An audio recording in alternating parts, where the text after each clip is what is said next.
All right, recording in three, two, and one. Welcome to a special Nerdery and Murdery. Diggs here. He didn't say anything. He forgot our open already. Outstanding. I'm Zig, not with your nerdery. And I'm Jeffrey with your Murdery. Welcome to a special episode of the highs and lows, the ups and downs, the good and the bad, and the nerd and the murd. So this is our first author interview. I found out about this book and Brian, I think it is, Hmm. with Brian Whitney. that Johnny Trevisani that's with us, reached out to me and asked if we would if we'd be interested in interviewing Johnny, and I got the title for the book and read the synopsis, and I was like, yeah, I have to have this book. I am so morbidly fascinated with murders and serial killers, as a lot of us are. And I immediately went on Amazon. I immediately picked this book up. I had it in 2 days, and I started pairing through it. So we've got special guest here in the house. We're going to be talking with author Johnny Trevisani. His brand new book, The Serial Killer Guide, Travel Guide Across America: Your Coast to Coast Tour of Terror. It takes readers on a journey like unlike any other, really. It's not your typical travel guide. Um, Forget about roadside diners, quaint little motels, the world's ball's wall of twine. This is a 1960s style travel guide. It's equal parts history, psychology, gallows humor. And instead of recommending a scenic overlook or a family-friendly amusement park, Johnny takes his book takes you into the shadowy forest, the creepy basements, infamous locations tied to some of America's most notorious serial killers. It's campy, it's unsettling, it's absolutely fascinating. It's not unsettling to me. Um, it, and Absolutely honest, not. and honestly, for true crime fans, whether you're into dark tourism or just curious from the safety of your couch, this book promises to deliver a coast to coast look at America's darkest corners. As Johnny himself warns in the book, it might even leave you with the sudden urge to double lock your doors. So, in this episode, we're going to talk about what inspired Johnny to write the book, how he researched some of these chilling locations, why so many of us can't look away from the stories of serial killers like me, and we'll also get in the balance between camp and respect, history and horror, and maybe even figure out which stop on this quote tour of terror is a must see if you're brave enough to go. So, Johnny Trevisani, welcome to Nerdery and Murdery. We are so glad to have you here. Well, I appreciate the invite, and thanks, Jeff, and thanks, Zig, for having me. Absolutely. Thank you for And being here. and really, before we get started, here's what I really want to know. I want to know about your drug and insanity problems that led to your marriage to crumble. How do you get this idea? It's in his book. Well, Um, if it hadn't been for the ketamine, you know. I have to. I've got my green screen behind me. So, but this is it. The book, The Serial Killer, Travel Guide Across America: Your Coast to Coast Tour of Terror. I, I, I cannot recommend this book enough. I am loving it. One of the things that I talked to Zig about this. What something that I really wanted to do was do episodes about serial killers from every state. And so this book, I'm like, oh my gosh, here it is. And some of them I've done, but I love the format of this book. Are you familiar with Justin Nunley? I am not. So he's a guy who's got videos, Instagram, TikTok, Facebook, everything like that. He's so much like this book because he'll show something really weird, strange, or stupid, and then he immediately switches gears and goes, listen, did you know? And talk about a fact completely not related to it at all. And this reminded me so much of that because it's so funny. You go through this book and Johnny tells you about the local area and a little bit of piece about it, and then suddenly we're into a serial killer. Here we go, and we're going to talk about him. Johnny, what inspired you to create this book? Well, I have a different type of humor, right? And As do we. right. I mean, it might not be for everybody, but I think that I just have an offbeat kind of sense of humor, and So a couple of years ago, I was reading about the Long Island serial killer. Lisk. Yeah, Rex Heuermann, and he was known, or he was accused. We have to say he's suspected, um, uh, but of the Gilgo Beach murders. Yep. And I didn't, so I'm in the East Coast. I'm around Philly. Go Birds. Um, and Okay, so we're ending the podcast now. Those of us who are in Texas and are Dallas Cowboys fans. No, I'm sorry. Continue. uh, sorry, not sorry. Um, I've been up to Long Island many times, and so, but I never heard of Gilgo Beach before, so I was wondering where that was, and I just obviously searched, and so I searched, and I was like, you know what? I've been by there a few times, and I thought that was really interesting. And then I thought, hey, wouldn't it be kind of cool to have a travel guide? And like my mind went immediately to like those 1960s style. Hey, while you're here, kind of travel guides, and so I did a little research and said, yeah, nobody really has that kind of sense of humor like me, so it's not there. It's there for the taking. Um, so then I just started to write something to see if it actually would turn out to be a book, because not every good idea is a book, right? So I wrote it, and as I was writing it, I was kind of laughing and I was enjoying it. I mean, I know this is a dark subject, but making it in a lighter format, I still think is kind of an interesting Yeah, take on it. yeah. I mean, just because you make light of a situation doesn't necessarily mean you take a situation lightly. I don't. Right. I mean, I Right. certainly don't paint the victims in a light way. I mean, I still, um, the murders are still gruesome, but most of the killers are idiots. So, Yes. um, I mean, they're not the brightest. I mean, they're not really thought out in the way that they're going to kill someone. So the way they get caught is kind of interesting throughout the book. You'll find there's many people that you were thinking, well, what were you really thinking there? Because you're going to get caught, right?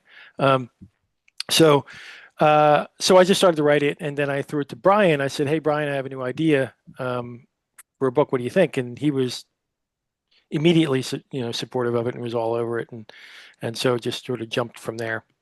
That's fantastic. And it's funny you mentioned the Gilgo Beach murders or the Gilgo Beach Four. Um, we've actually done two episodes on them. We did our original episode, and then after the arrest, I was like, "There's a whole bunch of new information, and I'm going to do another episode." And I covered it again from a very different angle. So that's really interesting that you said that. And you talk about that, most of the serial killers are not smart. Some of them are very smart for a very long time. You wrote about one of them, Israel Keys. Hmm. Very We smart covered with him what he did too. for a very yeah, we did for a very long time. Um, but you touched on a point. I talk about this in our show quite a bit. Is number one the respect for the victim, because when I choose the subject that I'm going to talk about, I do it because I believe the victims deserve a name and I Hmm. believe their name deserves to be out there. One of the first regrets I have in our show is we did our first episode, which was very humorous and campy about a murder attempt to eventual murder, that was very funny in how it went. Episode two was an insanely serious subject. And I Hmm. almost regret that because I think we took fans that thought, oh, this is going to be fun all the time. And then I went dark, real dark with episode two. So I've always kind of regretted doing it in that order. I don't regret doing the story, but in that order. Um, so when you talk about that, you talk about giving voice to the victims, you talk about being respectful to the victims. The tone of the book itself is both unsettling and campy at the same time. How do you balance gallow humor with respect for the victims? Obviously, if you're reading the book, you'll see that the victims are not painted in a funny way. They're not painted in a humorous way. Um, they're typically painted they were victims. They were unassuming victims that you know, ran afoul with an awful human being. Um, Some cases I list the people, sometimes I don't. Um, some locations I explicitly call out, some I don't. Because in the research of this book, I've been to a number of places, but in many of the cases you're researching, they're not there anymore. The locations are not there, and obviously I go back 100 years. I'm going back a long time, so you're not going to see very much, right? You're probably going to see a Walmart now, if you go back to some of these locations. And so, but the idea is that you could be in this location that horrible things happen, and um, for example, if you go to LA and you go to Glass Hill Park, Glass Hill Park's still there. It's still a nice park. It's a very nice park to visit. But that's where Richard Ramirez killed people. Yep. And to visit that park in its current day, it's kind of that dichotomy between, wow, this is beautiful and it's also dark. And I'm going to paint the killer or the descriptions of the killer a little bit more lightly, and especially the area. I can make fun of the area pretty well. I Yeah, think I've there's some been good equal stuff about opportunity, Massachusetts in there. been a pretty equal opportunity throughout the country, of highlighting some of the humorous areas of it. And so, in my research, I would look for um, locations that were interesting, not just uh, the most popular places. And I also did Mhm. that with the serial killers. That there's a number of serial killers I bet you most people didn't never even heard of. And I wanted to make sure that there was a good number of serial killers that were represented that people never heard of, so they can actually maybe learn the new ones. I mean, obviously Bundy's in there, and Gacy and such. But Bundy was Ramirez. actually, and Ramirez, sure, Ramirez. Bundy was a difficult one in that I I associated him with the Pacific Northwest, so in Washington, and that kind of makes sense, right? We went there for school. There's a story there, but he killed a lot of people, and he killed a lot of people all over the country. Same thing with Israel Keys. Israel Keys, he was a monster and was all over the country, leaving his murder kits all over. So, but I primarily put him up in Israel Keys in Vermont. So. You make these editorial decisions as you go along. Well, and you touched on it for a second. Did you discover any lesser known serial killers or stories during your research that surprised you? Yeah, yeah. So either I'm burying the lead or I'm not, because you said you wanted to highlight an area that is truly unique, and I love talking about this. Have you ever been to Alexandria, Virginia? Yes. Yes. Okay, right. I've been. It's a very little quaint little city, cobblestones. It's really nice. Cobblestone streets. Yeah. Yeah, yeah, yeah. Do you know that there are two serial killers from there? Whenever I mention that, Alexandria is really small. I know, right? And it just blew my mind that there was two serial killers, and one I like to talk about. His name is Charles Severance, and Charles Severance, um, he was considered to be the grudge killer, and that was his moniker, because he kind of had a grudge with the people he killed. Um, he was, let's just say, if you ever thought what Santa Claus would look like after a crack binge, that's what he would look like, right? So, You're taking the and piss out the bad guys. I love it. and he was also he ran for Congress, and he ran for mayor of Alexandria twice. He Oh, lost, and I don't think he liked that, because shortly after he lost the bid to go to Congress, then he started his murder, and he for over a decade he was killing. oh wow. Interesting. Right. So, you think that's just really odd to me. That was really odd to me to discover in quaint little Alexandria, Virginia, which is a Hmm. beautiful little city, to see that the two came from there. You know, I'm from Philly, so there's a number from Philly, but Yes. you would expect it from Philly. Come on. Right. Well, yeah, but Philly's also what, like 300 years old too? Well, I Exactly. guess so's Alexandria. You're right. Right. Right. Um, do you know do you know and or do you believe in the McDonald triad? I don't believe in the McDonald triad. Um, Interesting. yeah. I mean, and it's kind of was this. It was disproved, right? I mean, um, there was there's an interesting thing about the because the McDonald triad almost relies on um, a nature format to it, and I don't believe that. I mean, I studied psychology, and so not that there's an expert. I'm not an expert. I should preface this. I am not an expert.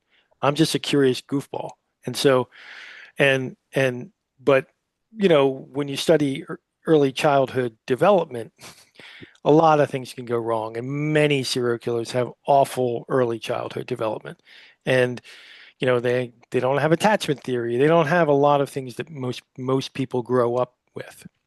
So that's why I don't believe with the McDonald triad. And we've talked about this on our show. I talked But then, I'm about the. sorry, Jeff, Oh no, do sure. you? So should we go So into debate? I Like, think there's points to it, and we've covered so many. Every time I cover one, I try to look at it. In their past, did they have mhm, abuse? so have I. Yep. Did they wet the bed past an appropriate age? Mhm. Did they harm small animals or set Right, fires? right. Because all those the abuse is Blunt force head trauma too. blunt force head trauma we've seen for just killers versus just serial killers. I know there have been some serial killers that fall outside of the McDonald Triangle, so that's why it's not totally proven. But there seems to be a lot of them that abuse was in their background. They harmed small animals. That was taking power back. The same with setting fire. That's Mhm. taking power We back. we do have What a saying on our show that, hey, if you don't want to make serial killers, don't beat your kids. right. Right, because so many of them, it seems to be common. So it's just interesting. I like to ask that anybody that knows about the McDonald triad, because we talk about this from time to time to our show. Do I believe it? I don't know. I ride the fence on that one. Yeah, I mean, when I first heard it, I was intrigued as well, and I started looking, and I started to and try to apply that principle to many of the serial killers you studied. Um, but I think when you jump to, and it's just my opinion. My opinion means nothing. I just want to understand. My opinion means zero. Um, but since you're asking, uh, um, that You could tell this guy's from Philly. just give me some batteries, I'll throw them at Santa. Um, um, they will practice. They want to see what the murder feels like. Sure. So it's easy. They go after easy targets. They're going to go after easy targets like animals, and then they can elevate from there. But many don't Yeah. kill animals, and many start as as rapists, Yes. right? And they elevate from there. So that's why I was saying that I don't think you can put one blanket over it all. I think uh, having an awful childhood does not set you up for success. I mean, Sure. but when you talk about one of my one killer is Charles. Do you know Carl Panzram? Yes. So Carl Panzram, man, if there was ever a guy that embodied evil, and I don't believe in the concept of an evil person, but he really truly embodied that evil, Yeah. and Absolutely. and um, he he was that guy. If you ever come up across him, you're either going to get raped or you're going to get killed, right? Like Mhm. those are the two options. So you didn't want to meet him. Um, but where does that level of evil come from? Mm. Like, and he had an awful childhood. He didn't have a good childhood. He wasn't set up for success. And oh, I have a fun fact about him, by the way. Because there's fun facts in my book. That's another thing. So I carried from the first book to the second book. The Carl Panzram fun fact is he was in World War One, and he served in Mhm. World War One, and he was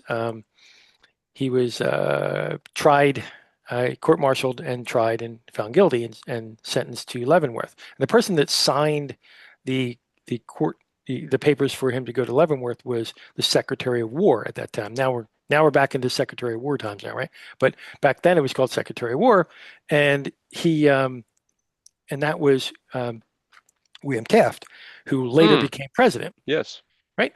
And then after Taft became president, he became a Supreme Court justice, right? While Taft was a Supreme Court justice, he wasn't home at the time, but Carl Panzram broke into his house and stole I his think I remember revolver, this. Yes. and he killed 10 people with it. Yes. I do Wow. remember that because we have an episode over Carl Prander, and I now remember that he broke into Taft's house. Yeah, Yeah. that's fascinating. Huh. Yep. Um, how long did the book take from idea to publication? A couple years. The idea the idea happened, I don't know, by now around 2 years ago from Hmm. here. Um, I imagine you probably had to boil that around up in your head for a little bit yeah, too. it was yeah, and that was kind of, if you remember the Homer doll that had the monkey going like this, that was what Hmm. was going on with me. Um, um, yeah, so I was just trying to figure it out and how it would lay out. And I went over different, did I want to make sure I hit every state? Did I want to have a trail? There was a lot of different things were going in here. How did I want to set up? Did I want to go from one area of the country and just follow it down and then go across? As a travel guide, across the whole country is a big thing. So, but I wanted to make it engaging and fun, you know, and I wanted it so you could, hey, if you do travel, you can bring it with you, and then you can say, hey, while I'm here, I might want to go to this place. I mean, it's set up to do that, but it's also set up just to sit and read, at home and on your couch. Um, uh, so I wrote a number of things first, played around with it to see what I liked, and then that took a little while before then I talked to Brian to see if he thought it would be cool. He liked it. Then we kind of went off from there. I still started writing a bunch of stuff, but it still wasn't set on the true format of it. So it just takes a little while for it to percolate. Sure. And and true crime is massive, massive. Hmm. I mean, when it comes to our show, we're on Good Pods. We're ranked number 2 in nerd culture podcasts, which is awesome. That's awesome. I Awesome. don't think we will ever crack the top 100 in true crime because there's so many Right. out there. Millions. Millions. Yeah, and some that have been doing it a very long time. Call Why do pen. you Yeah. think so many people are fascinated with true crime and serial killers? All you have to do is turn on Netflix and Hulu, and you'll see that it's filled with uh, that genre of true crime and even like fictitious crime, like people are intrigued by serial killers. I think more so than spree killers and mass murderers. And I'm not trying to say that that's not awful, but Charles Whitmore, from the bell tower is not going to scare you as much as somebody you're standing behind in a grocery store, Right. and and that's sort of what is intriguing and super scary about serial killers. You have people like, the BTK killer who was a deacon in his church, and Hmm. he had a normal Fine, job, upstanding citizen. pretty Fine, much. I mean, upstanding like citizen. by that cult by in Wichita, sure, like he did all the right things, except he had a really strange hobby, and you know he um, What the way you put that? you know he but that's a scary thing. You could be behind him, you can Hmm. go to the church and meet him, and he'll Hmm. go through all the rituals with church. But that's what makes it scary. These are people that most of the time you can take Charles Severance out of it, but most of the time they just look like they're normal people that are Right. working. I mean, Yeah. they have a Well, job. the Green guy down Green in Green Houston. River Killer. Oh, I've just lost his name. I'll get it in a minute. Green River he- Killer is a perfect example of someone you're talking about. Mhm. Dad gummit. Why have I just lost the name? You're talking about the kid down in Houston, right? no, the guy that buried all the kids in the boathouse. Yes, yeah. That's what I mean, he was a kid. He Oh, was was he a not. kid? Well, he was a young adult. Okay. Oh, talk for a second. I Candyman, the Candyman. I am I've so sorry. I just completely no, totally no, no, Oh, yeah. derailed this no. whole You're thing. fine because it's bothering me You're that I talking about can't Green remember. Ridge, uh, Mm-mm. Gary Ridgway? No, it was No, it was down in Houston. yeah, Okay. I'll have it here in just a second. It bothers me that I don't have it on the top of my head because that was a fascinating one I covered. Um, It wasn't just him. He actually had he he picked up a kid Oh, who actually Dean was helping Coral? him. Dean Coral. Dean Dean Coral. Coral. Yeah, Yep. Dean Coral. Yeah, sure. God, that was episode 9. Yeah, wow, that's a Way long back time when. ago. Hey, he Um, played trombone in high school. yes, Did he? yes, yes. That must be a Um, fun fact.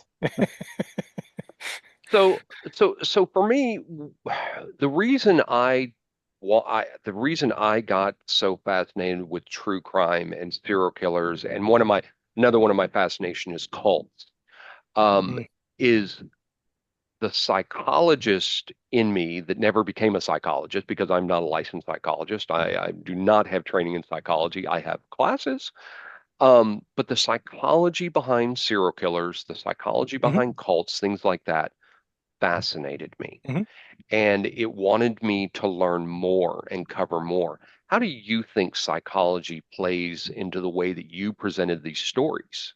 For me, I would say 100%. I mean, from my first book to the second to this book, the first book I have, I'm sorry, is the serial killer quote of the day, and it's their words. I'm buying that.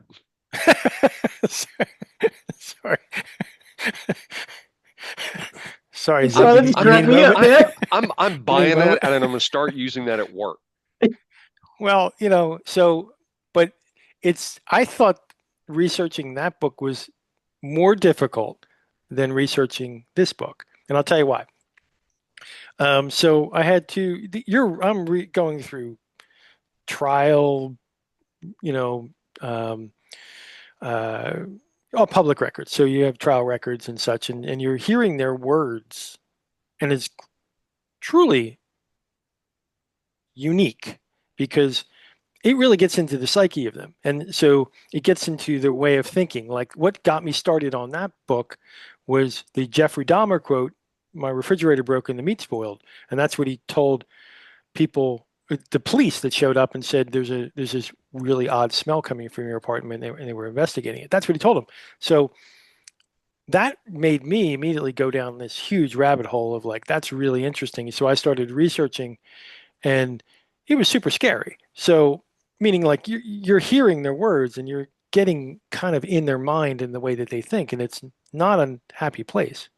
Um, and the hard part for me researching that book was which quotes I chose, because I had people like Albert Fish in that book, and to choose an Albert Fish quote, Hmm. Hmm. I needed to literally walk away from my keyboard and go for a walk Yeah. because, he was an awful person, awful human. And so that was more difficult to me than the ones that are related in this book. We've talked about this on our show. Our recording schedule, we record 3 episodes every 2 weeks. Mhm. So every 2 weeks, I'm researching 3 cases, whether they're cults, true crime, disappearances, so on and so on. If they're long, sometimes we only do two, but yeah, for the most Sometimes part, it's three. um, Zig on the opposite side, he's on vacation this week, and he's just researching episodes I and wrote episodes 10 and episodes episodes out. today. But where I was going with that is in that 2 week period, honestly, 3 is the most I can take. I it's too I Number one, I can't keep that much in my head that is that dark for that. As much as our listeners probably think I'm an insanely dark person because of the subject matter I cover, I'm not. I'm just fascinated by it. And yeah, there's been many times I've had to walk away. The episode 2 that I talked about, Sylvia Likens, um, I almost cried during the episode. The Green River Killer, when um, one of the victims' family, I read their what they said in court to him word for word. I almost cried on the show. Because sometimes these just really tear me up and I've got to walk away. Right. So I can absolutely appreciate what you're saying there. But you had mentioned Jeffrey Dahmer for that book. Was it that, or was there another specific case that first got you interested in true crime? Typically I'm asked who is your favorite serial killer, which is not the correct question, but I'm asked that question. And so the way I answered it is that Ed Kemper to me, and he was featured on Manhunter, but I knew him well before Manhunter, was to me a prototypical serial killer. Um, he truly had a serial mind. Like he had it. He was a very he had a high IQ, and he was gruesome. And his quotes were very gruesome, but also it sort of explained his mind, the way that he was thinking it. Like he was almost scientific in the way that he approached. Very matter of fact. Yes. Oh Hmm. my Once he goodness. was Right. caught, he was like, very matter of fact. Yeah, well, yeah. I mean, he gave himself up, and they didn't believe him because he was a friend of the cops, right? So he used to hang out at their bar.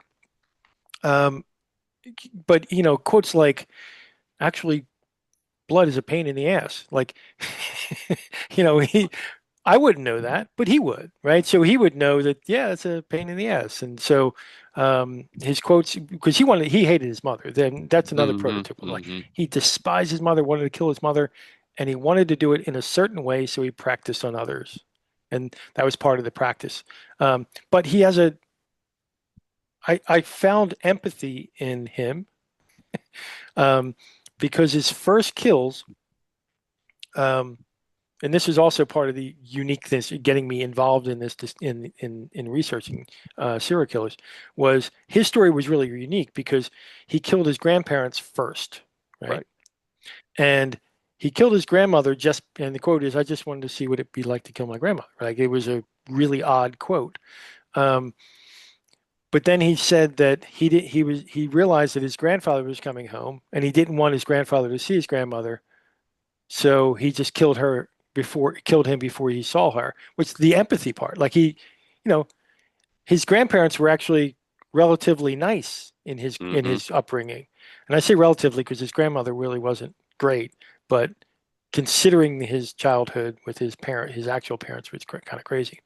But what drew me to that story is that he was punctual because he had to go to court ordered psychiatric visits, and then he had killed somebody, and he had still body parts in the trunk of the car when he went to an appointment. And you got to think, well, he's pretty punctual. I'm not going to miss this. I'm Right. going to just leave it in the car. So I mean, who thinks that way? But he did. And so I always thought that Ed Kemper was the most, to me, really, really intriguing from a psychological perspective because Hmm. I don't understand it. But, his mother locked him in a basement for a good chunk of his life, and she was completely awful. Like, so, you know, uh, yeah, Ed Yeah, Kemper. I'm with you. I don't understand it either. And you hit the nail on the head with when people ask what is your favorite serial killer. That's not the proper way to ask that. The proper way is what is your which one fascinates you the Right. most. Yeah, Um, that's a much better because question. having a favorite, that's a little creepy.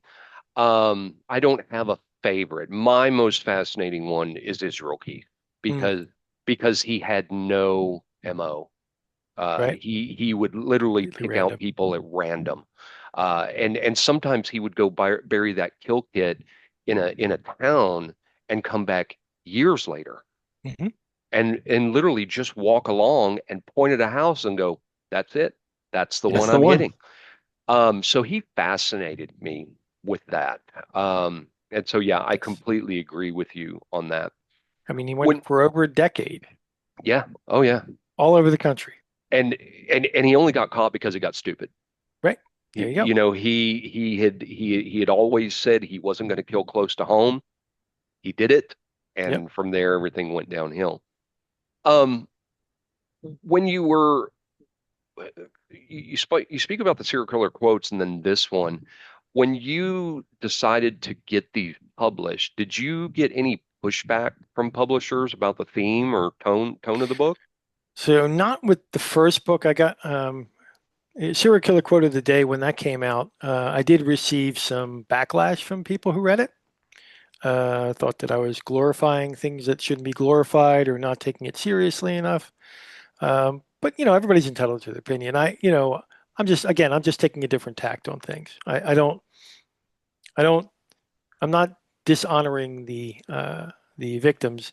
Um, I'm just telling a story the different way. This book, um,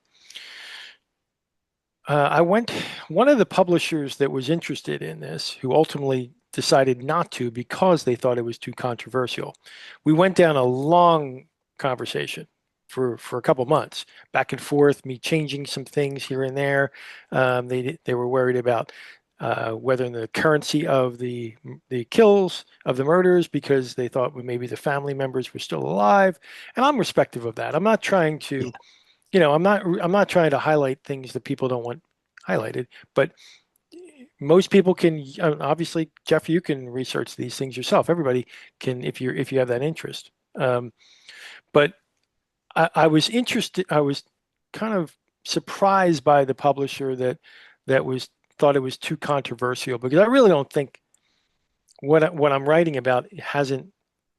It's just a different style. Most of this isn't combined into one big book. Now it is, and it takes you on a different trail, so it's going to be a different vibe to it, and that's the only thing I think that's different. And I didn't see the controversy, but they did.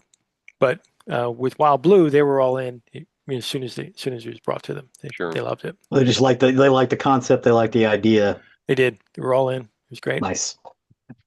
So if someone were to pick up the book and actually plan a trip using your book, Mhm. which stop would you say is a must see for understanding the scope of America's serial killers?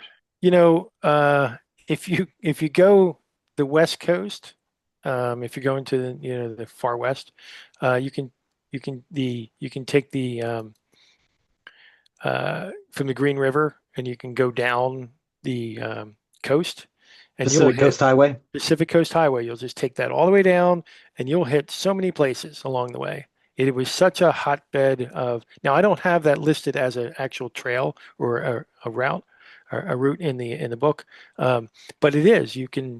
I go from top down, so I go from Washington down to California, and then go over to Honolulu, because that was another thing that freaked me out, was Honolulu. But I'll come back to that. But if you just take if you take the Pacific Highway down, you'll hit a number of spots. I mean, you'll hit some of the big names. So from you'll start from Bundy going to Green River, and you can hit the Zodiac and the Ramirez, and also down to Ed Kemper and Henry Mullen.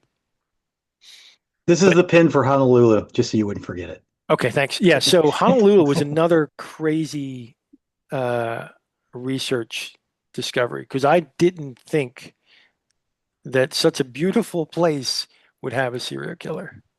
But Honolulu has the Honolulu Strangler, and between 85 and 86, 5 people were killed in the same fashion, which is, to me, mind-blowing, because, even in paradise, you're not No, It seems like I would remember that 85 and 86.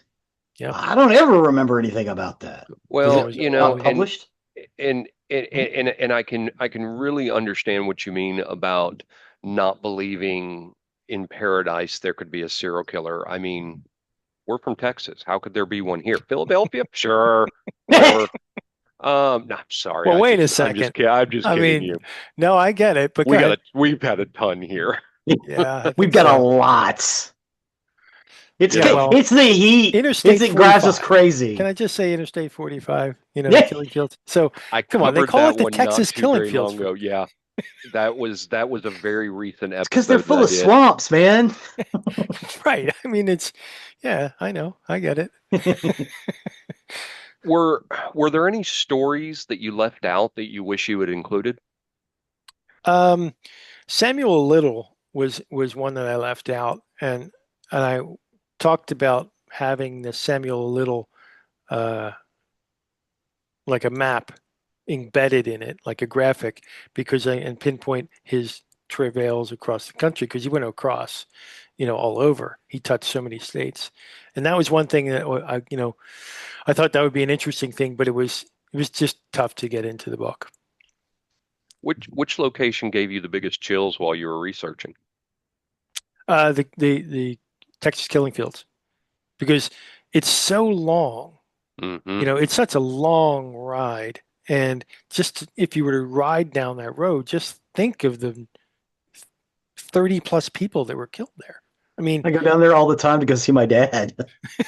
Well, It, and it is we've all sorry. swamps. we've talked about this on the show many times because we've got listeners from all over the country, and there are people who have never been here that don't understand how unbelievably big Texas is. Mm, yeah. Um, Zig I've and always I, sort of described Texas to me as sort of like a pop-up. You remember the pop-up books? You hmm know, when you hmm popped up like that? Because you'd be just driving nowhere, out of nowhere, and then all of a sudden a city would pop up, and then you drive oh through it, yeah, and then you're back to flat again. oh yeah, It's that's kind of that's how it can be. So yeah, it's not surprising we have a lot here. Um, Yeah, he moved like 8 hours away. nine, We're nine, still in both in Texas. and we're still in the same I like state. that he added the extra hour on there. Yes. Make sure you knew it was another You 60 got to stop miles. for a bathroom break somewhere. It's a Yes, long yeah. drive. Our friends of another show live up in St. Louis, and they came down to Dallas Fort Worth to meet up with us. By the way, you have And the it best barbecue in Dallas Fort Worth. that we do Thank you. that Thank you. actually not Dallas Fort Worth. You need to go farther south and go into Lockhart, Eh, Texas. Yes, Angelo's. Angelo's the best barbecue in Texas, and I you All will right. fight you for that. Angelo's is not the best barbecue in Texas. It absolutely is not. Angelo's is good. It's not even the best in DFW. So yeah, Now, Well, it no. sounds like now I'm gonna so go in get on the Philly flame. we We're gonna have have a the fist fight. in Philly we have that discussion about cheesesteaks. So Ooh. right. So So uh, okay, I have a question. yeah. I like those things with provolone. Everybody's like, No, that's you not a real thing. crazy? You No, need cheese whiz, no, and I'm like, but I hate no. You don't cheese need cheese whiz. whiz. You don't need cheese whiz, but you don't need provolone. I mean, I like provolone, but I like it on a hoagie, um, or as some people in Philadelphia say, hoagie. Um, Hoagie with um, some water. it goes down with the water. Um, uh, yeah, you don't want to have If you order a provolone, a cheesesteak with provolone, you're going to get a lot of neck swivels, and people are going to know you're nowhere near from Philly. So you just say wit, and you'll be good. Wit. Yeah. So if Sorry. no, please, this is how All right. we go. These are all This is survival how we go. techniques when you go from city to city, right? You Yeah. need to know that, you Yeah. know? Yeah. This is how our conversations go because, like I said, this show stemmed from table conversations where we would start on one subject, and an hour later we've hit 20 other subjects. And Right. sometimes when we were playing role playing games, we would call that our window of opportunity to Window get of back to what opportunity. we were doing. Um, so strictly hypothetically, if you could sit down with one of the serial killers, and you may have really already answered this, who would it be and why? Ed It would Kemper? Kemper, yeah. Sorry. I mean, I know I keep on beating that horse, but Kemper would be one, yeah. Yeah, I mean, he just seems fascinating to me, and he Agreed. seems to be open to talk to people. So go be it. And that's what we have talked about on the show many times is I hate when the serial killer is killed because we need to study them more. Hmm. We need to be able to find out what turned that key. We've got to be able to figure this out because it is not normal human behavior to want to murder and murder and murder and murder. Something turned that key. And that's where I go back to the McDonald triad. Are some of those what turned that key, or was it something else? And we've got to do more studying on this. Serial killers and family annihilators are the two that we have to study Mm, more. Oh Family yeah. annihilators, especially because there's very little research on that so far, psychologically speaking. Um, I so, agree. so what's next for you? Do you plan on expanding this into more books, maybe an international edition? Uh, I have friends down in Brazil, and they were saying, "Are you going to do one down here?" Um, so, and in the first book, I do cover international serial killers, so there is some validity to it. But I wouldn't mind going to Brazil for a little while, doing some research. Oh yeah. Especially during Carnival. Research, yeah. Nice. But Yeah, there'll be another book. I'm not. I have a couple ideas to it. I look forward to it. The final question I have, and in the spirit of your warning in the book, since writing the books you have written, do you double lock your doors at night? I don't. I figure if it's going to happen, it's going to happen, and a lock's going to stop it. So, Johnny, I really appreciate you joining us today on Nerdery Murdy. This has been a fascinating book for me to read. And having this conversation about the serial killer travel guide across America. I love that I've discovered this book. I can't wait to pick up your other one, and I'm going to be on the watch out for others that you may do as well. You do a very, very good job.